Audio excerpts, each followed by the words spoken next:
most of us are, in the club racing levels or doing track events with NASA or SCCA. We want to talk about what the upper echelon of sports car racing, when they've got everything on the car instrumented, what that looks like, what all they can measure, what all they're able to do with their data. So Robby's going to be here to kind of walk us through that. So before we do that, I'm Andrew Raines with Apex Pro. You've probably seen me before, hopefully, and know what we're all about. And just let us know where you're watching from. Comment, like, and share it. Help us get this in front of more people so that they can see it. That'll be awesome. But we'll go ahead and jump into it. I've got Robby on the phone here. And we tried to share the video so that he could be on the video with me, but we couldn't get it to work. But welcome, Robby. Glad to have you, man. Yeah, thanks for having me, man. It's good to be here. Yeah, it's awesome to have you. You've had a pretty busy summer, so I wanted to let everybody know about the success you've had so far in IMSA. So what's this season been like? Tell us, who are you driving for, and what's 2019 been like so far? Yeah, so I'm with Turner Motorsports for the full season this year in IMSA WeatherTech GTD class. We've done some GT4 races in GS, but the main focus is GTD. So yeah, it's been kind of an up and down season. It started pretty down. Daytona, we had great speed, but we had a mechanical failure, so we finished down the order there. Similar deal at Sebring, qualified second, and then just off pole, and then running pretty well in the top four, kind of all race, led a good portion of it, and then again we had a mechanical failure, but that's kind of Sebring for you. It can be that way. And the next couple races were sort of similar. Like we had speed all year. In Ohio, we got taken out on the first lap. Detroit, I got the pole, but we got knocked out of the pole in 10th. So basically, it was kind of all like in practice, we were fast every practice, basically, in the top three, and then the races were just not going very well. So kind of turned around for us at Watkins Glen. We had just a good weekend off the trailer. We were fast, and my teammate Dylan McIvern, who's our third driver, qualified third, which is strong. And then I think I got to the lead at one stage, and then when Bill got in, we actually almost that bad luck almost continued. He got hit into turn 10. Luckily, didn't break anything, just cut a tire down. We went back to 10th, and then he and I were switching off stints, finishing the race, and then we just kind of ran out of time to get the win, but we finished second. So that was huge for us. We were like sitting 13th in the championship at that time, just having no luck. Yeah. Basically all bad finishes to that point, so that was a good way to turn everything around. We followed that up the next week with the pole and the win at Mosport, so pretty much a perfect weekend. Fast in practice, got the pole, then just kind of cruised around at the front. It was a hard race, for sure. We I think led every lap, or almost every lap. It was basically a tough race between us and the Meyer-Shank Acura. And yeah, that was great to get my first win in that championship. And for the team, they deserved this for a while.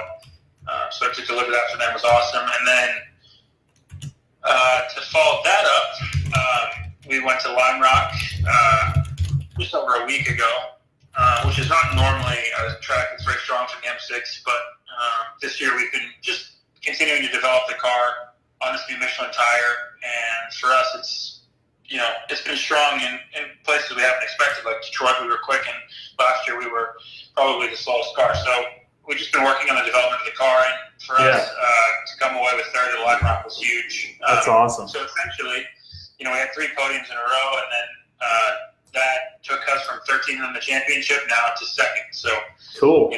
Obviously things change quickly.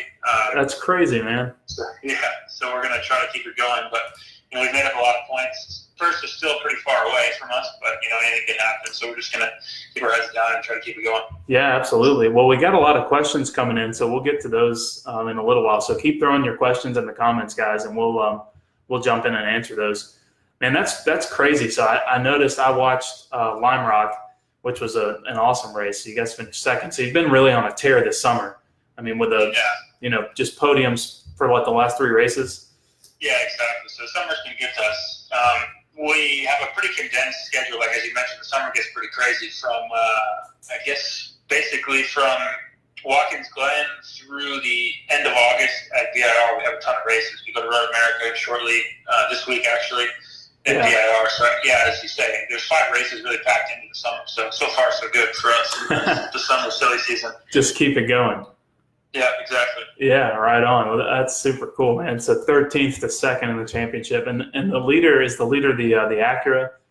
Yeah, the 86 Acura. So they're, I forget exactly how many points, about 30 points ahead of us. So you get 35 for a win. So if they have a bad race and we have a good race, it's not like we're out of it, but they're definitely pretty far ahead. I guess. And you guys have had some pretty heated on-track battles with that car too, because you've been running with them for the past couple of races.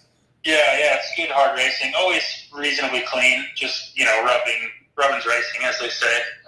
But yeah, always good fun racing those guys with a lot of respect for their team and what they've been able to do. So, they're definitely worthy competitors, and to race hard with them is always a good time. Yeah.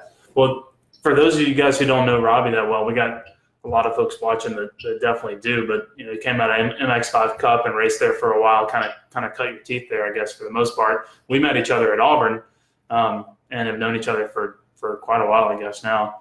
And then you kind of yeah, it's a small world, going from New Jersey to Auburn and hanging out down here in Alabama, right? But yeah, so I worked with Robby. Robby coached me a lot. We spent a lot of time looking at data when I was running my Accord and just learned a lot. And I think what we're really trying to do with, just having this conversation is talk a little bit about, we'll jump into talking about what you guys do for data and that sort of thing, what a debrief session looks like. But we really just want to kind of talk about, 2 guys that have raced at a reasonably high level, much more so you. What do we talk about when we talk about driving, and how do we talk about driving? Because I think that kind of diffuses down to, your environment's so important. And right. So would you say that, going from you've always been in a competitive environment, you went from MX5 Cup, you raced LMP3 in the prototype challenge category, and hopefully doing more of that, and staying in the downforce cars. And then you went up to IMSA GTD the past couple of years. What's the competition level like in GTD? Is it similar to MX5, or what's what's different about it? I would say it's definitely more intense. MX5 Cup is a really competitive series, and I would say, obviously it depends on the year. There's probably 5 drivers in that are really stout, sometimes 10, sometimes more. But the style of racing is very different from, like a GT car to an MX5. An MX5 Cup, it's all about the drafting and how you can manipulate that. Where in this kind of racing in GTD, it's all about how fast you can go, pretty much. It's actually a disadvantage to be behind someone. So you get what's called like an aero wash or something. You're basically losing air off the front of the car, which you lose downforce in the front, can also transfer to losing downforce in the rear. So whereas an MX5 Cup, in a sense, leading, you're at a disadvantage at most tracks because you'll just get drafted past. You'll see, like, watching those races, it's really cool to watch because it's almost like a NASCAR race where they're drafting and, 5th goes to 1st to 5th to 6th to 7th. So the racing is quite a lot different. For me, it was a great way to get racing experience because you're always racing someone, and the strategy of that is very important. But I guess in contrast, in GTD, it's more cutthroat and intense because when you make a pass, you have one shot to do it, and it's more on edge because just to get close enough to pass, you're much more on the edge, whereas in MX5 Cup, it's really pretty easy to pass. Right. So it's a little more like you see in open wheel racing where they're making that one really well-crafted move that they're thinking about for laps. So, like in GTD, you're driving at 11 tenths the whole time as fast as you can go, barring strategy, fuel consumption, all that kind of crap. But, MX5 Cup, you're at Road America, say your strategy maybe to sit in 5th place for the first 30 minutes of the race and just hang out, and you're not really driving that hard because you're in the draft. Yeah. That doesn't exist in the GT3 car, the BMW or the Mercedes that I drove, anything that has significant downforce. You actually can't get that close to the carousel at Road America. If anyone's familiar with that, I'm sure some are. almost have to run like a rain line sometimes just to get air on the front of the car so it turns. Yeah. So you're actually popping out of line, behind the car. You could actually work, and I've done this at Daytona, 40 minutes just to make one pass because you just need to just have an opportunity to get close enough. So I would say it's a different, it's just a different style where, and I don't necessarily prefer one over the other.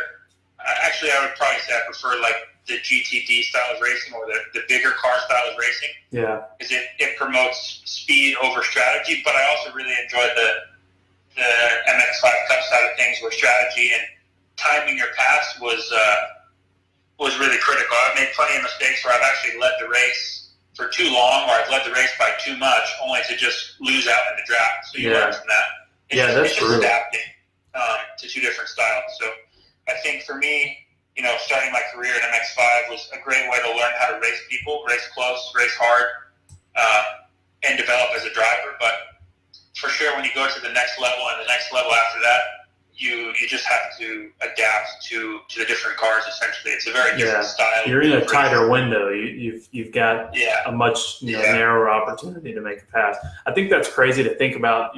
Especially someone that's driving a street-based car at a track day or racing like a champ car or a lower level endurance series. You can get a feel for, I was at Road Atlanta a couple weekends ago, like we were talking about with Road Atlanta or with WRL, I'm sorry. And just in a mechanical grip car, when you're on the back straightaway and you tuck in behind another car, you can see in the data and stuff that you gain speed being in that aero trail, right? Being behind another car. And it affects a car with no aero grip pretty substantially in that regard. So you can only imagine what it does for a car that's got inverted wings all over it and things stuck into the ground. Yeah, we still benefit from the draft in LMP3 or GTD, but the crazy thing is, it's like say an MX5 Cup. Let's just use Road Atlanta for example. Out of turn 7, it's very easy to be right on the rear bumper of someone, so you get a good draft. Whereas in the other cars, it's hard to get close enough to really benefit from the draft early enough to make a pass. Now, that straight's pretty long, so you still benefit from the draft, but it has way less effect because of that. So, like, I lost the race pretty comically, actually, at Road Atlanta because I left turn 7 with a 7th car leg lead, and I looked in the mirror out of 7, and I shift to 4th, and I'm like, all right, I'm okay. They're right behind you? Yeah, well, for a while I had a good gap, and I'm like, all right, I'm good, and I keep checking my mirror going down the straight, and it's like, they're doing wheelies behind me, doing 10 miles an hour more. But by the time we got to the brake zone for 10A, I was 4th, and I'm like, how is this possible? Oh man, that's crazy. Yeah, you just learn and adapt. That's so different. Just different cars require different things in the driving. So with regard to, and I like what you said, that GTD really emphasizes brutal outright speed over almost anything else. And so obviously data, going through your data after each session and using that to make calculated changes is going to be probably one of the most important things you do during the weekend, I'd imagine. Matt Busby asked a question that is a perfect segue into this, and we'll get to the rest of the questions as we go through this. But Matt said, how important is checking the ego/excuses to taking constructive points away from data? That might be a good way to start. So first of all, how do you do that? I mean, you're not a hugely ego-driven person. I've always known you to be pretty down to earth, but I mean, you still got to have, that's still a component of it, right? So is that something that comes into play? Yeah, I never, I guess sort of as you said, I never had too much of an ego issue while looking into how to improve. I was always almost maybe not on the other side of the spectrum, but I was always maybe overly analytical in a sense, to the point of being so obsessive about wanting to improve in every area. So as far as an ego thing, it wasn't so much as that, as just trying to always improve. But I can understand, especially with having a teammate, like I drive with Bill Auberland now, who's been, I'm sure everyone knows who Bill Auberland is. He's been with BMW for, nearly 25 years, won a million races almost. So, he and I are always looking at how we can improve each other.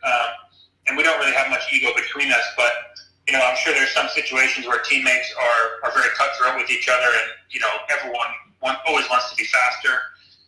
So luckily, my relationship with Bill is very good to where we're just trying to improve. But I've seen, situations where, on one day one person is faster, and then mentally that kind of fatigues someone else. And I think, I've seen it in coaching too. I do a lot of private coaching, and obviously video and data is the most important. And some people definitely need to work on leaving their ego at the door a little bit more. And it's not, I try to take the emotion out of driving when I analyze driving, because I don't think it should involve as much emotion. It should just sort of involve improvement, right? So I think when you're too egotistical in a sense, and you're just closing yourself off to actually learning, and you're stunting your growth kind of thing. So absolutely. I try to eliminate, whether I'm coaching someone or whether I'm actually driving myself with a teammate that may be faster than me at the time. I just try to leave all ego out of it. Obviously, you want to be the best that you can be, but I don't think you can be the best that you can be, being an egomaniac, if that makes sense. Yeah, absolutely.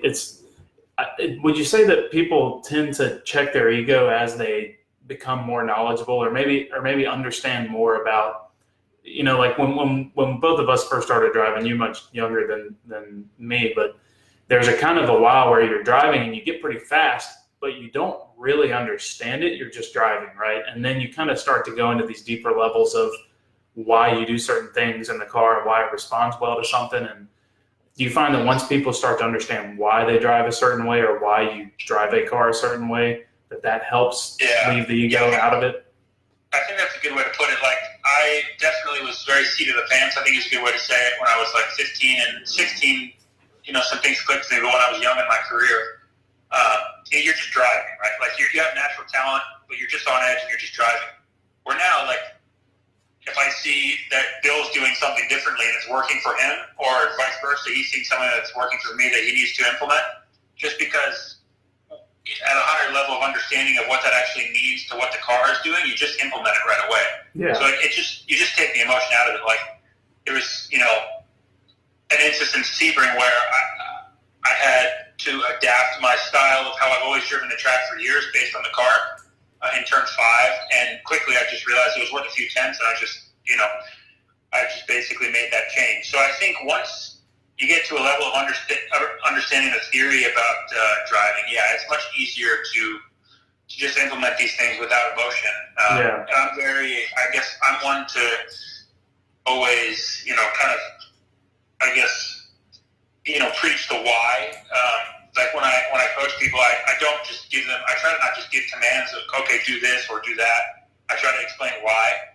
And I think that's important. And once you get to a high level of driving, you start to understand the why, and your adjustments to what you're doing become very clear and easier. Right? Well, and it helps you make decisions, going down the road, right? It helps you understand, and then you're always just constantly putting these little things in your back pocket, like, in experience, like, it's very helpful each time you do a race like the Daytona 24. There's certain things that happen. It doesn't even have to be just related to driving technique or things in traffic. Just as you get more experience, you're always putting these things in your back pocket, and you can lean on that experience as you go. Obviously, for me, it's been very cool to work with Bill because he has more experience than really anyone that's active in driving. So it's been cool to kind of get a sense of all of his knowledge. But even for myself, now I can see myself like responding to things or reacting a little bit differently to maybe how I would when I was 16 or 17 when I first started racing MX5 Cup. Yeah, that's really important. I think being kind of a student of the sport, of like understanding, intimately why you drive a certain way is really important. So that kind of leads us to what we, wanted to kind of get to, which is talk us through after a session, whether it's practice or qualifying. What does it look like when you're actually doing your data debrief? What type of data equipment is the car equipped with? Just a quick overview, and then how do you guys use it? Yeah, I think what's important to talk about is how different the team atmosphere is. So, like, real quick, I guess in MX5 Cup, with a guy named Jason Hoover, who's a very well-known guy, and he's been very integral in helping me in my career and actually helping me develop in lots of ways as a driver and setup and things like that. But it would just be him and I would do most of the data myself. So I would just look at it completely myself, everything from, trying to determine if the car was understeering through data or, just looking at different things, making sure the lambdas were good with air fuel and everything. So it was kind of all I needed to just do it myself. Mm-hmm. To where now, when you get to a level of car that requires its own data person or engineer just to keep up with everything, things almost become simpler but more detailed, if that makes sense. So, like, when I first got into LMP3, it's a very, it's not difficult, but it's a very complex car. So, you have things like packer gaps, and you're managing dynamic ride heights and things with the aero platform. And there's all these different things that you have to monitor all the time and just be on top of. So, yeah, a driver can't do all that himself. So, right, not possible. I guess fast forward to now in GTD, with a team like Turner that's very experienced, that has won many races, championships at this level.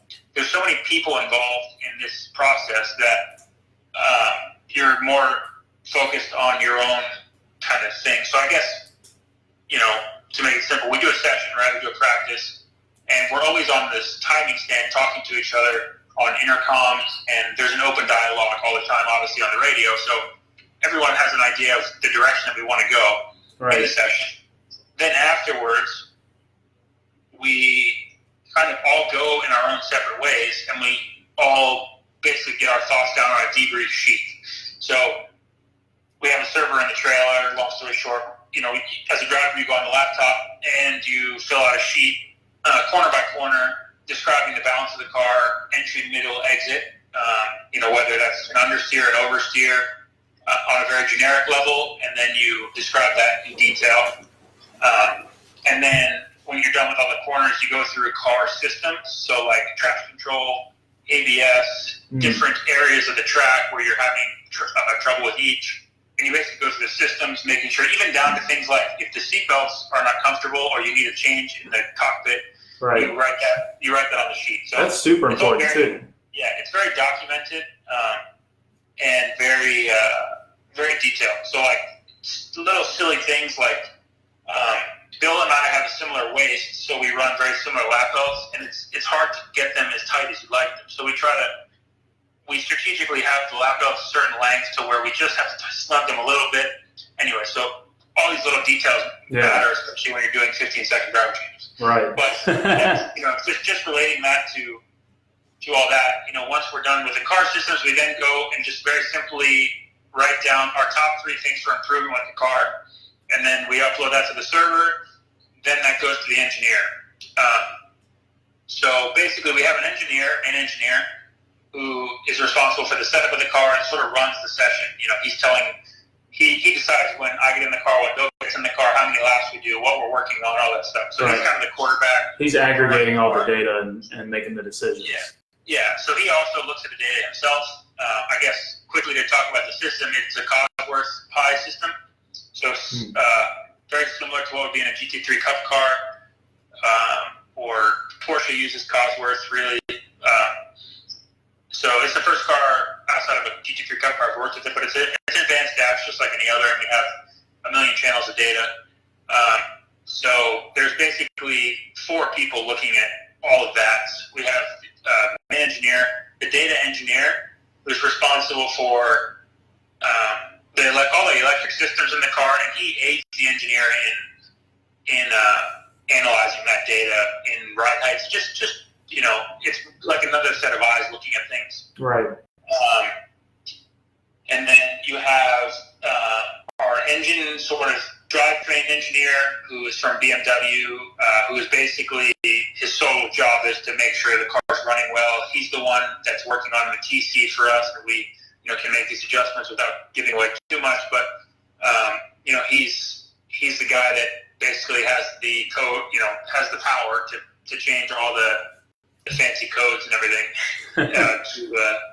to basically, we can adjust traction control, ABS, different things just to fine tune little stuff. Everything is different at every track. We're going to Road America this week where the curving on the exit is very different to others, so that'll make the TC rack slightly different. So we're trying to work on all that stuff.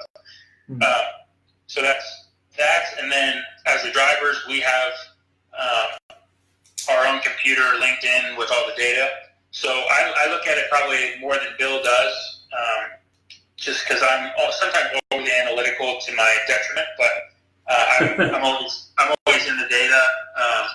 And he and I sort of look at it together after we do our own debrief sheets. And that's mainly for the driving. We're just looking at our technique and what we're doing and how we do things differently. Oddly, or not oddly, we do things very similarly. Like, we'll overlay our data and it looks the same, and we're like, interesting. Cool. So sometimes it's sort of a mute point and we move on right away. But we, then go to the video and kind of look at stuff like that.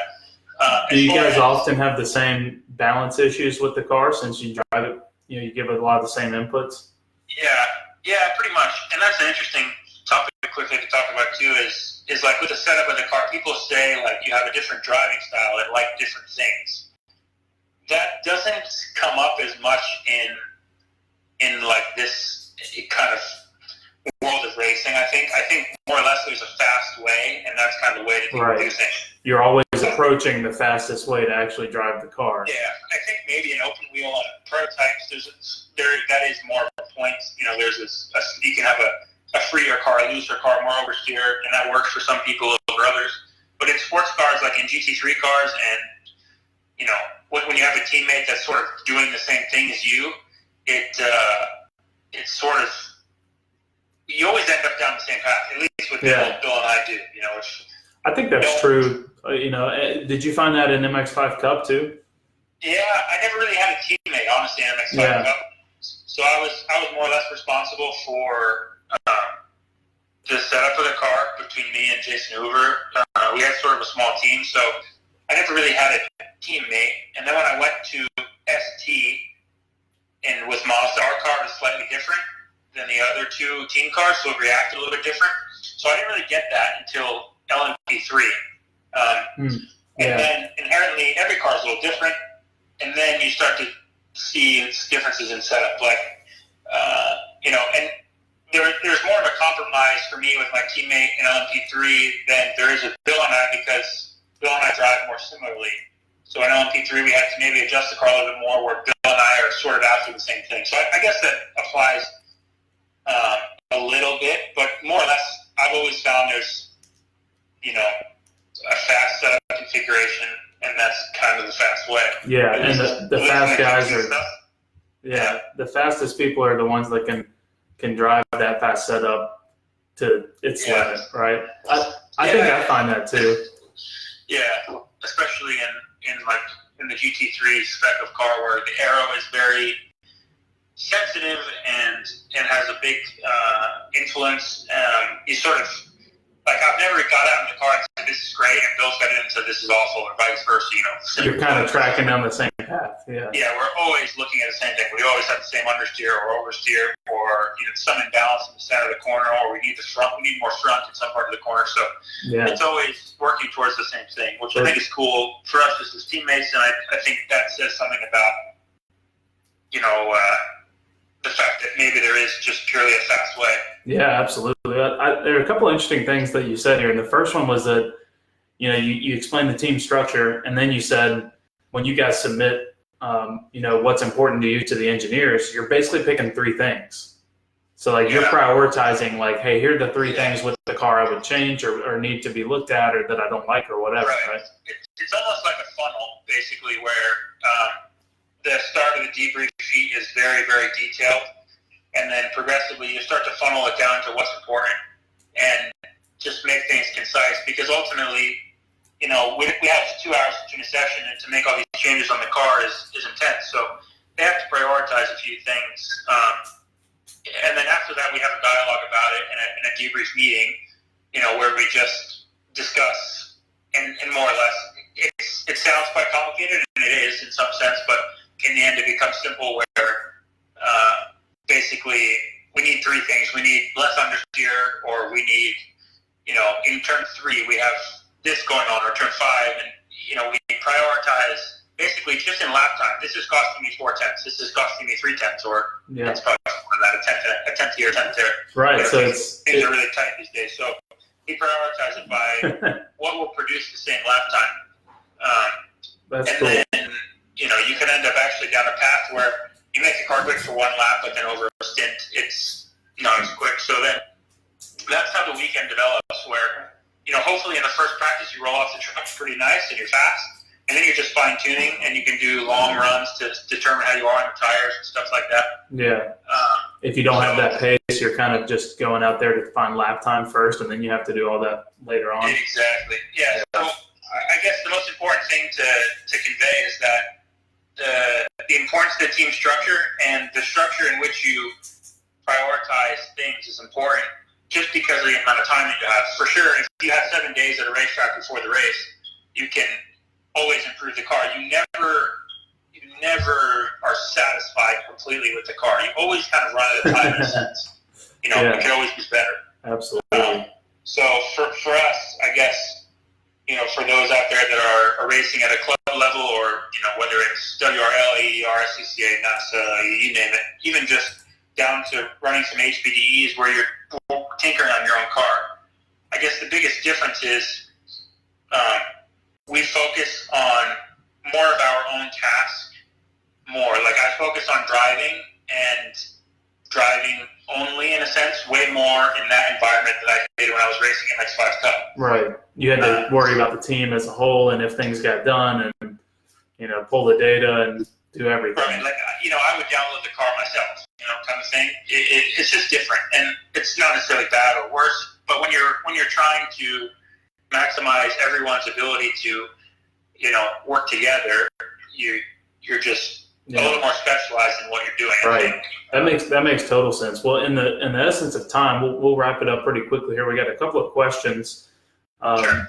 And then wanted to just let everybody know, if you guys aren't friends with Robby on Facebook or follow his page or anything, make sure to hit him up and follow what he has going on. And Robby, feel free to post in the comments or something if you want people to find you. And we'll look through the questions real quick, but I'll kind of summarize what I learned. So at the end of the day, with your data debrief, your goal is to come up with your 3 priorities for, what you can change either with your driving or how you can work with the engineers to make the car better, right? And then Exactly. the other thing was that you look at data more than Bill. There's a lot of people asking about how Bill Auberlin's doing in the comments, so I wanted to make sure that we chimed on. You tend to be a little more analytical, and he's a little more just wants to drive the car. Not completely. He definitely looks at it as well. I just think he grew up, or back in the day when he started, there was just less of it. So I grew up around data, basically from the time I started racing cars, I was always in the data. And he's very, very analytical as well. He's probably the most analytical driver just in feel that I've ever been around. And he's always trying to find a way to make everything better. But definitely I'm on the laptop a little bit more than he was. I guess that's what I meant. But he's probably, his feel for what the car is doing is really impressive, and just little tiny things just from his experience. He's driven the M6 in GTLM trim and GTD, and he just has a very good feel just for what's happening. So he doesn't necessarily have to look in the data as much because he's feeling it. I'm sort of the same. I have a good feel of the car as well, but I kind of look at the lines, I guess, a little bit more. Yeah, it's probably as much a generational difference as anything else, like you were saying. He's definitely just as analytical as I am, but just in a different way, I guess. Yeah, absolutely. Real quick, Glenn Klepchik asked how much does your dad impact your career? So he said that he has done some racing with his son, and he knows your dad, and said that he remembers him from that. But how big of a deal was your dad with your whole driving path? Yeah, huge. I think most young drivers that are in racing kind of have some influence from their dad. I basically caught the bug through my dad and developed a passion. He was an SCCA autocrosser, pretty serious at it growing up, and I basically joined in on that when I was 8. So I ran a go-kart in Formula Junior category, just a very grassroots level. He autocrossed his Honda Civic. I had my, Margay 1994 racing strat and go-kart, nothing fancy. And we would go around the country and just autocross together, which was great fun. And, it actually helped me learn a lot about driving. And to this day, I think I learned racetracks very quickly just from autocrossing, because you're always learning a new course or a new track. Yeah. So that was definitely an advantage, or a good place to learn. That's awesome. And then I guess going forward, he sort of got into the racing side of things. He has a ITB Honda CRX. So I started racing that with him at 15. And then basically there's this inherent problem with racing that it costs a lot of money. So, I didn't have like a lot of family backing, but my parents were gracious enough to basically get me started in the Skip Barber program. And then from there, I could win those scholarships with Skip Barber. But I guess from the point where I started, from 8 years old to probably 14, my dad was really integral in just guiding me in a sense. And we basically just shared a love for the same thing. Yeah, that's super cool. He's definitely a hands-off dad, which is nice. He's not really, like, in terms of my racing, he gives me a lot of crap for a lot of stuff. But I've seen that firsthand. Yeah, he's pretty hands-off, and I've kind of just done my own thing from 16, 17. I'm more like when I was 17 on to now. That's cool. But for sure, it's really cool to just share the passion as you do with your dad. Just for cars and loving racing, and it's cool to now have my dad at the races. Where he hangs out and just watches what he loves with his son, and I think it's pretty gratifying just for both of us to have that shared experience. And we never really had I think it's very common for some father-son racing duos, I guess, to have a bad dynamic because of conflicting interests, or if the dad is heavily financially invested or whatever. You just see this in like karting or in like the young open wheel ranks where fathers and sons are always fighting and this kind of stuff. He was always pretty hands off, and I just, did my own thing in a sense. So our relationship was always very good in that. And, that's awesome. It was cool. It was cool to come up to the SCCA in a grassroots way, and then to now make it to this level is something I never dreamed of. I never thought was possible. But it's just, it's been a cool ride, and to have my parents behind me has been a lot of fun. Well, what's really cool, and I don't mean to be cliche, but we've talked about this a bunch, because, whether it's starting a business or, pursuing your racing career, there's more people will tell you can't do stuff than you can. And you almost have to be willing to ignore reality. You can't be realistic. You can't go, oh, it's realistic for me to do this. Yeah. Then you want to achieve your goals, right?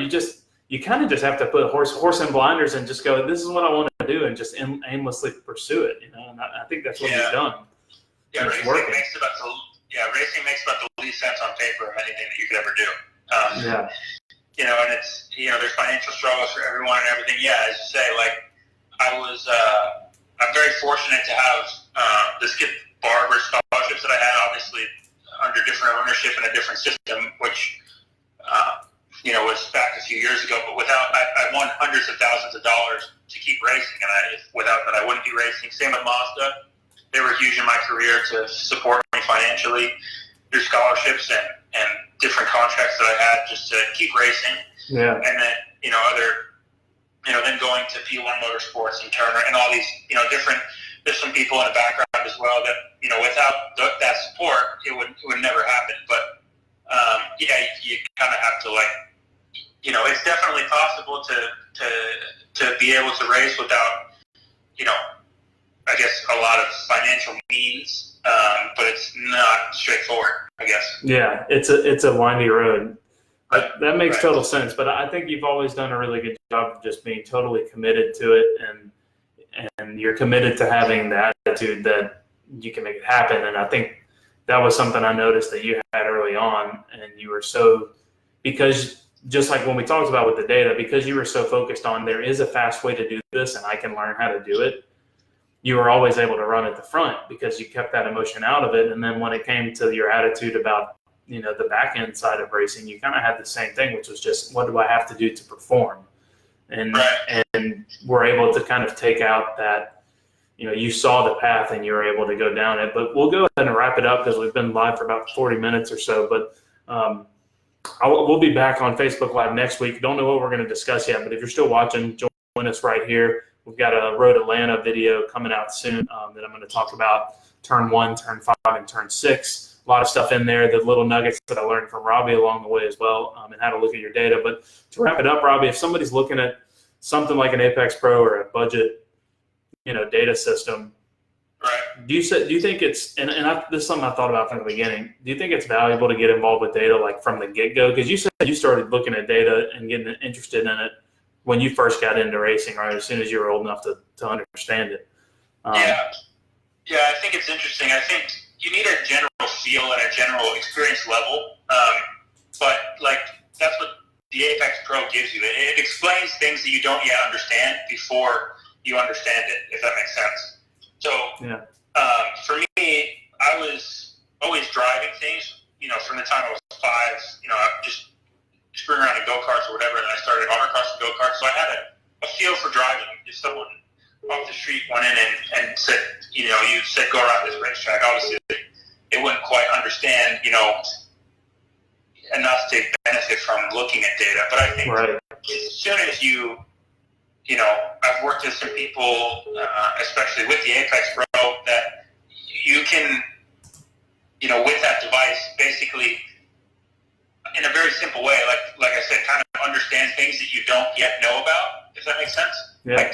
When I look at an Apex Pro and I see the lights and everything that's happening, I kind of can relate that to what's happening with the car and what's happening with my inputs, whereas someone that's newer can't. So I think for sure, keeping it simple at the beginning is good to an extent, and then all the way to a point where I am now, the more detail the better. Yeah, absolutely. That's a great way to put it. It helps you understand stuff that you don't.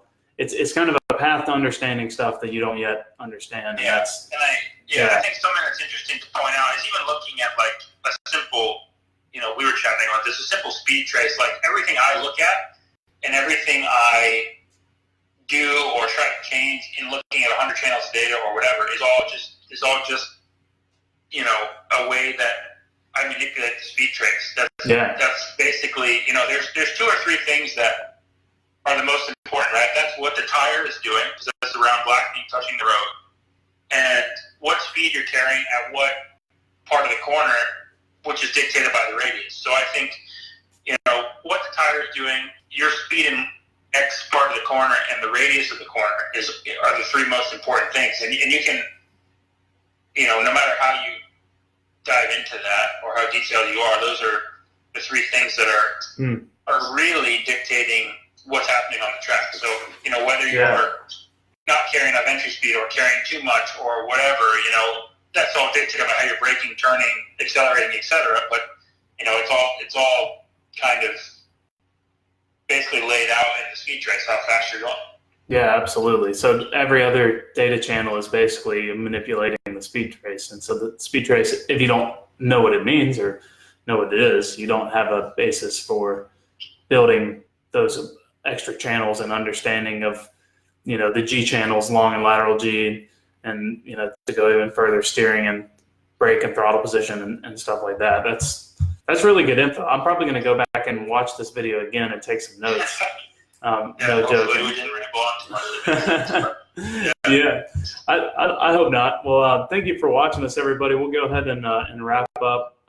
If you didn't get a chance to catch the whole video, look for it on our page. We'll also post it to YouTube, and we'll do more with Robby. Maybe we'll actually figure out the screen sharing thing so people can actually see you while you talk next time. Yeah, that'd be cool. Yeah, or when you get back down to Auburn, you can just run up to Birmingham. We'll do it up here or something. Yeah, easy enough. Yeah, or go to Lake Martin and do it there. That'll work.